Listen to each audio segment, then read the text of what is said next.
sometimes you just find a thing so cool you just need to add it to your costume.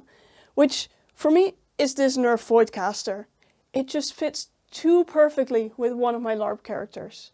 And while it already looks cool, we can make it even more sci-fi with a bit of paint. But before we get started with painting, a small disclaimer. This is a toy foam blaster. It will only be used on private events here in the Netherlands and in Belgium. Rules for painting gun-like objects may differ between countries, so please look those up before you start. You don't want to get in trouble for swinging around something that looks too much like a real gun, and we don't want LARPers to end up in bad news articles. But with that out of the way, let's get crafting. A really nice tip I got a while back is to start by tracing your Nerf on a piece of paper. This way you can mark anything that you'll need to remember about the way that it's put together, and also stick or mark the screws on it. With this voidcaster, all the screws are the same size, but if you have a gun with multiple sizes of screws, this makes it a lot easier. All the screws came out pretty easily once I got a screwdriver with a good handle, except for one. That one was drilled out with a Dremel. This was a bit scary as I didn't want to damage the plastic of the Nerf. But at some point it came loose and I still don't know how, but the screw was still mostly intact and screwed into one half of the gun, while the other half of the gun still had a bit of a ring that another screw could grab onto. So the best possible outcome, as the screw came out quite easily after that. With this we can disassemble the rest of the gun. I tried to disassemble it as much as possible without needing too much force, as I'd rather have larger bits to paint than that I accidentally break stuff. Take a look at what the internals look like and how they fit together before taking it apart. You might want to make notes on this on your drawing if it is very complex. Then the entirety of the internals can be set aside. I try to touch these as little as possible. Not just because I want to keep them as intact as possible, but also because they are very greased up, and that shouldn't end up on the outside of the gun, as that would make the painting later on more annoying.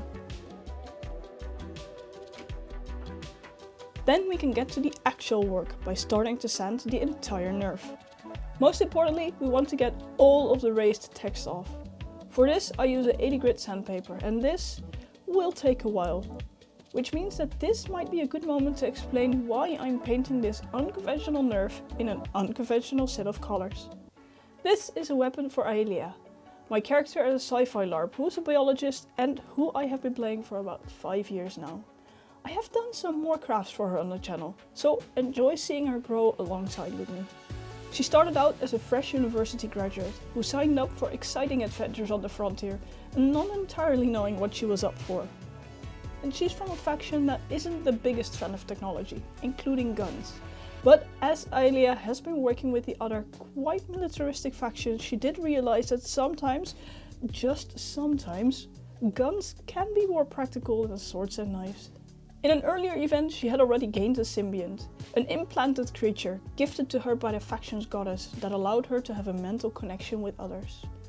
And being the scientist that she is, she started working on seeing if it was possible, together with the symbiont, to make a non-technological gun. And with the help of the goddess, she actually managed to make it. Once the rough sanding is done, we can grab a smoother grit and go over everything once more.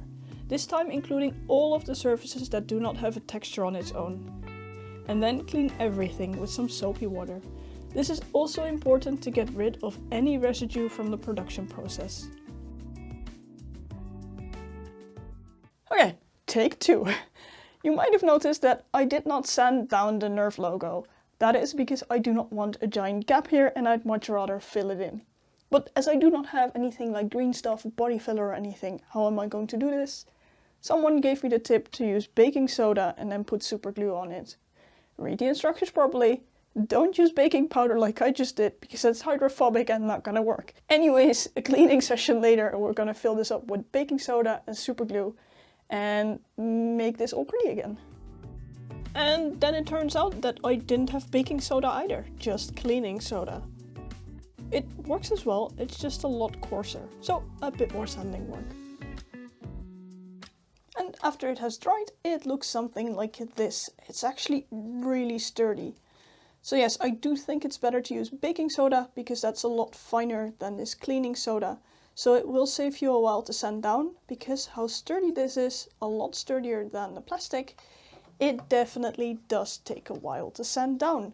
But I actually did get it looking like this on the other half, which I'm really happy with it. Yes, you can see the Nerf logo, but that's because one material is a bit more translucent than the other. You don't feel any of it. So I'm actually quite happy with this, which means that now it's sanding time for this one. And then I think we can get started on painting. Except that I forgot to mention one more step, which is to tape down all of the bits that we don't want to have spray painted. This is mostly for the places the pieces attach, as the paint can make the gaps narrower and they might not fit as well, or the paint will just immediately chip off again. I also tape down the big holes, as I don't want to get any paint on the internals of the gun. And actually applying the primer is quite easy. I went outside in the garden where I have a shed where I can do spray painting stuff, so I put all the pieces down and started spraying. This is the only spray painting footage that you'll get, because I had to balance my camera very tricky and I'd rather not do that again, so here we are. After the primer, I started applying the base coat. I am going to spray paint, except for one, I'm going to spray paint all of the pieces, and you have to do that layer by layer. As of this moment, I spray painted all of the pieces with primer, and I started spraying half of the pieces with the actual base coat. Reason for that being is that it is starting to cool down outside, and it's not the ideal temperature anymore for spray painting, which is anything below 15 degrees is not optimal. So the way that I'm doing this, I did this both for the primer and I'm now also doing this for the base coat, is I keep the spray paint can indoors so the can is warm, and I'm switching up the pieces. So I'm putting down half of the pieces, spray painting a layer, waiting for that to dry, take them indoors again, grab the other half of the pieces that have been indoors and are a bit warmer, pull those outside and spray paint. This way, as much of the things possible are as warm as possible. Still not ideal, but hey, I got a deadline to work with. So these pieces have now gotten one layer of paint, and this is what they look like. You can still very clearly see the color differences, but it is slowly starting to turn blue, so I guess this will need about 2 or 3 more coats. Plus, as I'm painting everything in the corner, I can't reach all of the sides in one go, so I probably have to do a bit more coats just to get every single side. And other than that, I think most of it speaks for itself, so I'm going to continue spray painting, and I'll see you after that, because I'm not gonna film more of that with how wobbly the camera was in there. And here we are after, I think I ended up going with 5 layers, also because I needed to get every single angle, and because this gun is very textured, it's kind of difficult to get a nice and even coat with only a few layers. Plus, the last layer, I'm actually really happy what I did. I put the 2 halves together, taped the top close, so that you can also get these edges, because they will be slightly visible. But I still did not want to get any spray paint on the internals, so I think I'm quite happy with this solution. It's still not completely perfect. There are still some bits that have a slightly different color from the rest, but I don't need this to be fully the same color. And also, it's less than a week till LARP, so I need to go on to the next step. And also, I didn't actually spray paint every single piece in 5 layers. For example, I think this only got 2 or 3 layers. That is because it was already blue in the first place, but now it's a slightly lighter tint of blue. Thus, this bit is flexible. And if you put more layers of paint on this, there's a higher chance the paint will crack, and I don't want that to happen. You might also notice I left one piece white. That is because you only see these ridges, and I think that just looks cool. Which means that we can now continue on to the next step, which is all of the detailing. And I must say, other than that, I know that I want to use purple and green, and I want to make something with a wavy pattern. I have no plan for this, so I'm really curious how this is gonna turn out. For this, I'll be using acrylic paints mixed with a sparkly silver to give it a slight metallic shine. Then we can get to painting details. I mostly just followed some contours with the purple, showing details the gun already had. And as acrylics dry very fast, once I knew which areas were going to get paint, I could immediately continue with the next coats. And all this while already hanging around in the voice chat, pre-hyping the LARP with others. Because of course, this painting was done only a few days before the LARP.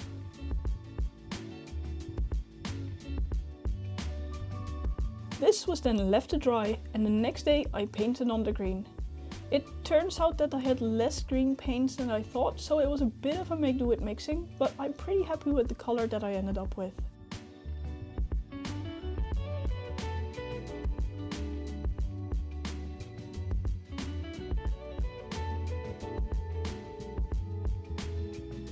As it turns out that I couldn't really get the paint to fade in the way that I'd like, I decided to go for a more lightning or veins pattern rather than waves. It's somewhat subtle, but I'm pretty happy with it. And yes, an airbrush is still very high on my wish list. Which means that all that is left painting wise is a clear coat. And then I thought that I seriously fucked up, because it turns out that the can I just bought was in fact not clear coat, but the budget brand black spray paint. That was quite a shock when I started spraying. So I left it for 1.5 hours to dry, and I figured I'd see what would happen after that. And it's weird because I might actually like it. I'm not sure if you can see the difference, but this is the one that does not have the black coat over it, and this one does. And I think it gives it just a tiny bit of extra depth, which I really like. So that was quite the roller coaster of emotions, because I thought I had to redo everything, or that all my paintwork was just gone and I do not have the time to redo everything. But with this, I think all it does is just sets me behind in that I have to give everything else a small coat of black. And then we can start clear coating. And it turns out the store that's close to me does not actually have a clear coat spray. So I guess I'm just gonna clear coat with the primer, and then we'll see. With the primer that was pretending to be a clear coat sprayed on, we can finally put it back together.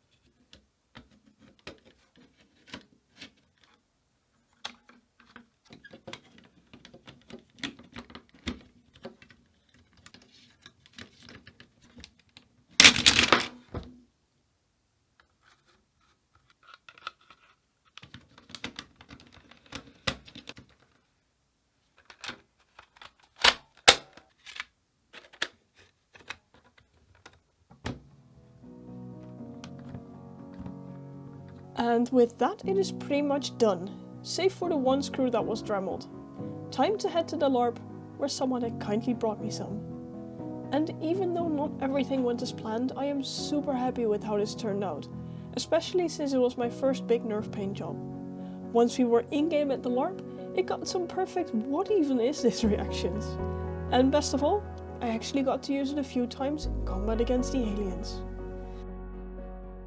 And after the game I might have obtained another one. One that charges the glow-in-the-dark darts that it fires.